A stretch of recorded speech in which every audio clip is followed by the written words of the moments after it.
This video contains images that may be disturbing to young children. Viewer discretion is advised. Whoa, this thing is awesome! Where am I gonna put it?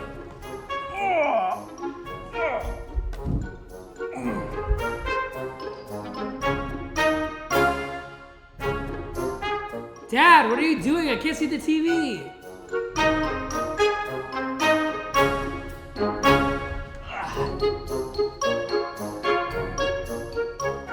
Oh, heck no! I said no toys in the kitchen!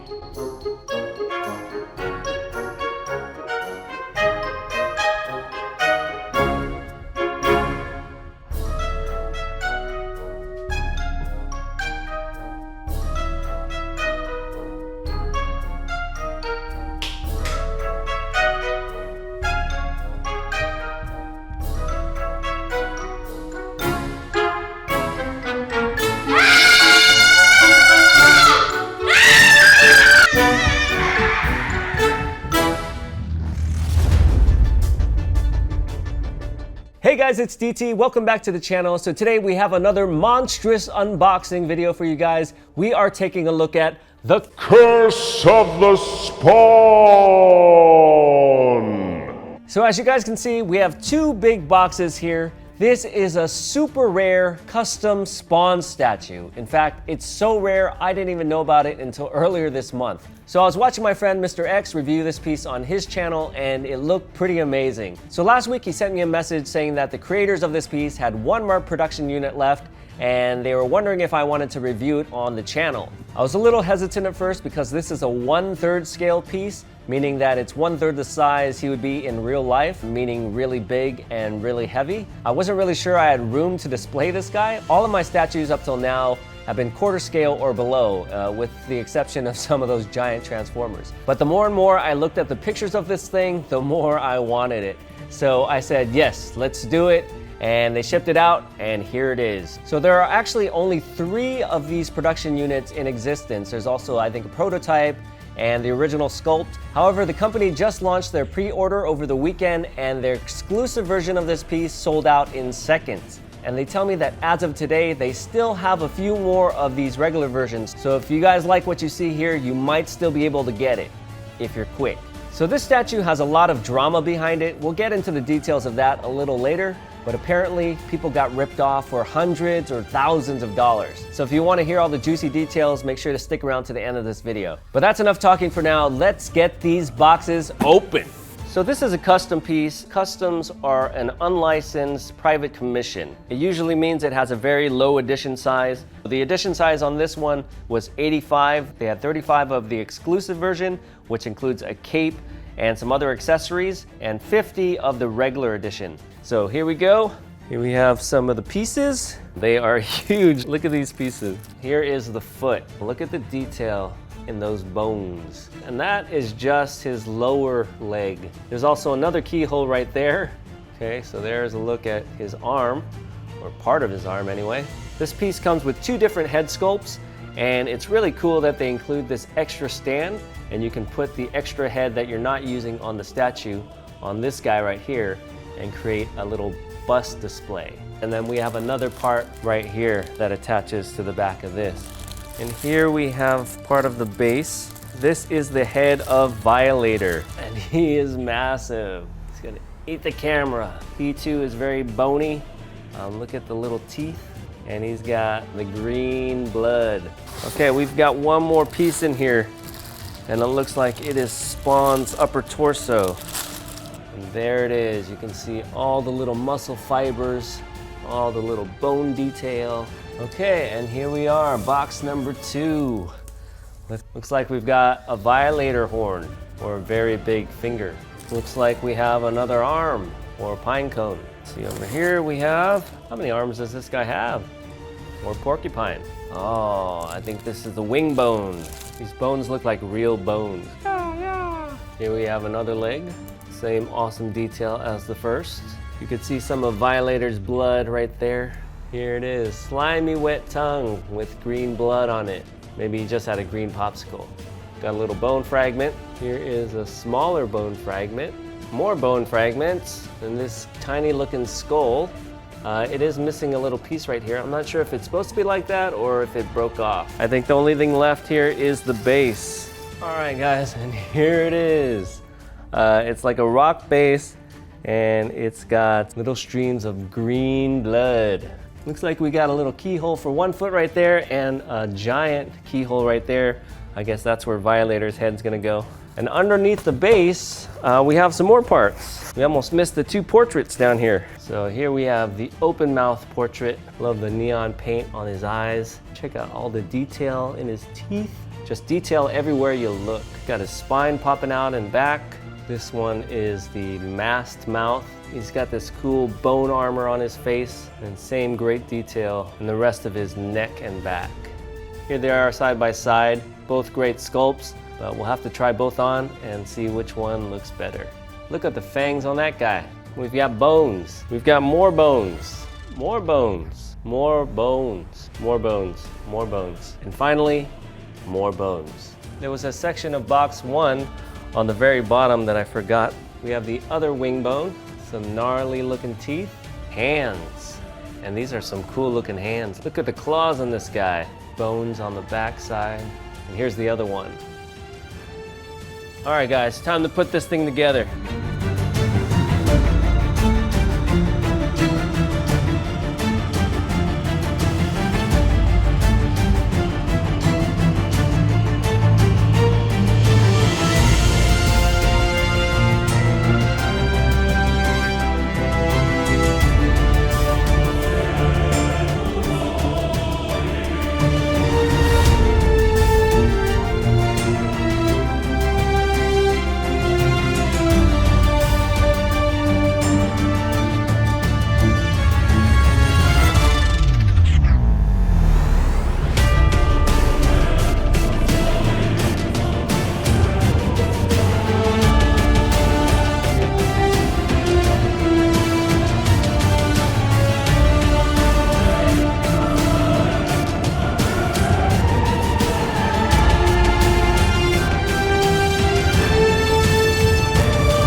Okay guys, here he is, a very impressive piece. Before we get into the details of the statue, I'm gonna give you guys a little bit of comic book history. So Spawn was created by Todd McFarlane for Image Comics way back in 1992 in this book right here, Spawn #1. This issue sold about 1.7 million copies, and I actually picked up a few copies when this first came out. Not as many as Spider-Man #1, but I did spend all my allowance that week. So this Spawn right here wasn't actually the same Spawn that you see in this comic book.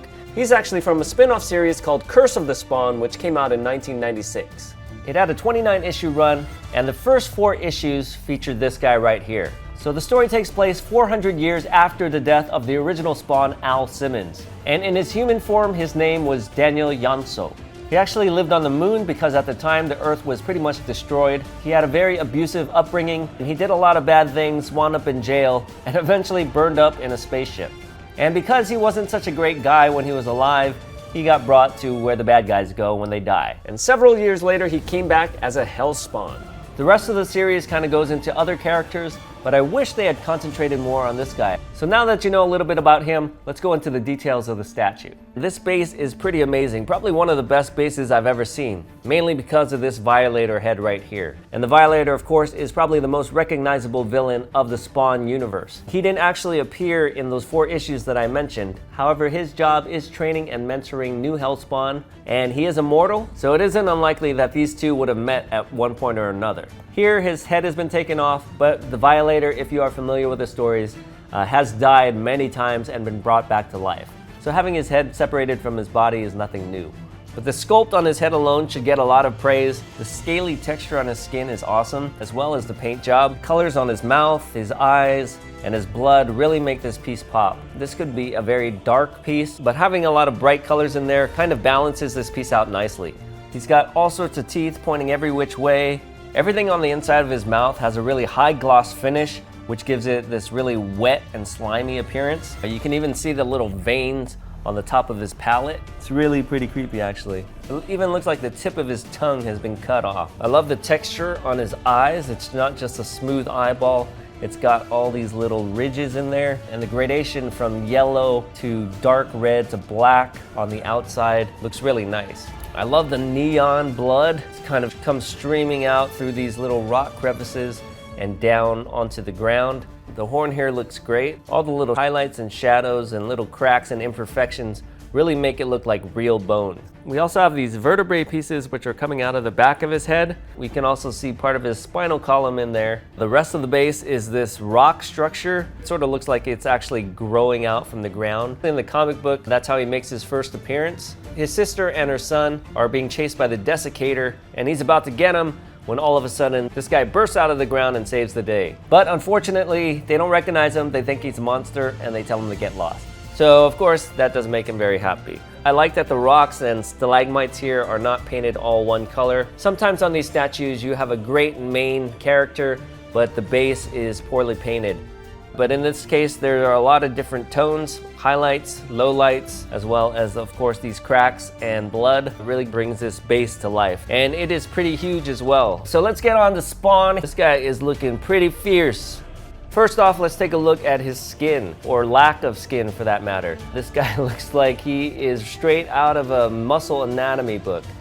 You can see all the different muscles, almost as if his skin got torn off, and this guy did burn up in a spaceship. So you can see all the little muscle fibers, all the muscle connections. His bicep is actually not a bicep.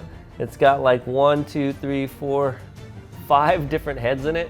So it's actually like a quinceps.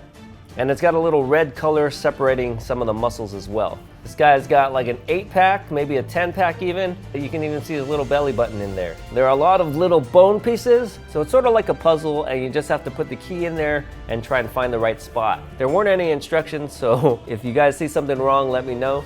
But it looks good to me. Over on his feet, you can see all the little bone details. So not only does he have muscles on top of bones, he has more bone on top to create sort of an exoskeleton and add additional protection to his body.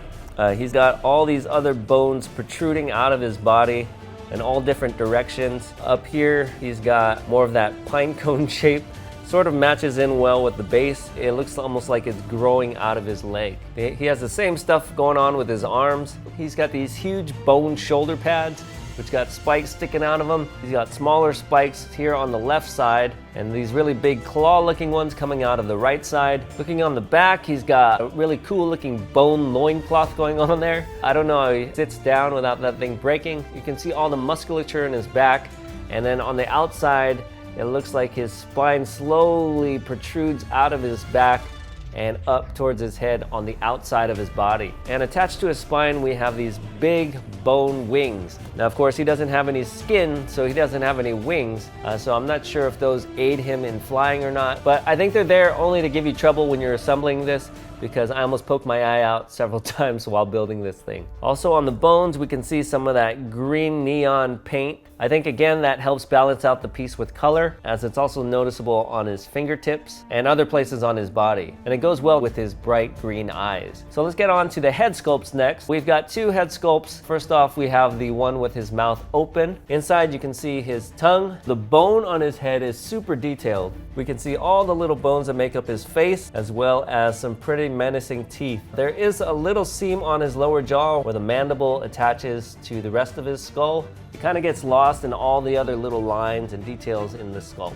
So next up we have the mask sculpt, and this thing looks pretty awesome. You cannot see his teeth or the inside of his mouth. This portrait is almost more scary than the one with his mouth open. He's got different bone plates kind of covering his mouth. His nostrils are more flared out to the sides rather than right in the middle, like a skeleton. We can see the muscle striations going up the middle of his head and also on the sides. They gave us this cool little portrait bust stand, and we can display that one either right next to this guy, or you can take this to your office or something and display it on your desk. So the bust here is a little bit different than the torso on the main statue. His chest isn't really visible. It's like covered with these bone details. So these pieces right here, they're a little bit flexible. You actually have to put it around the little torso piece right here. The bottom of the base is solid, however, and there's some nice texture going on in this cape. And it really looks like the cape is flowing. And we've got 2 skulls on either side where his arms would be. We've got one missing his horn in the middle,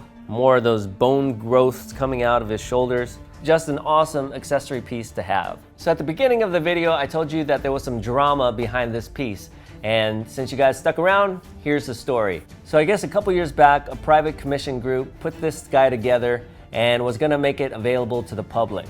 They actually sold a bunch of pre-orders. Some people paid in full, some people put down deposits. After a while, they stopped giving updates, nobody heard from them, and it turns out that they just packed up shop and disappeared with people's money. So a lot of people lost a lot of money. Recently, a new group took over the project. They actually found the original sculptor and they bought the original sculpt, these production units here, and they brought this thing back to life. They even honored the deposits that other people had paid from the original group. Good for them for doing that. I hate to hear horror stories where people lose money, especially when it's on something they're passionate about. Now that the new company has taken over, people are actually gonna get to add this thing to their collection. Okay guys, so that was the Curse of the Spawn statue, a really amazing, amazing piece.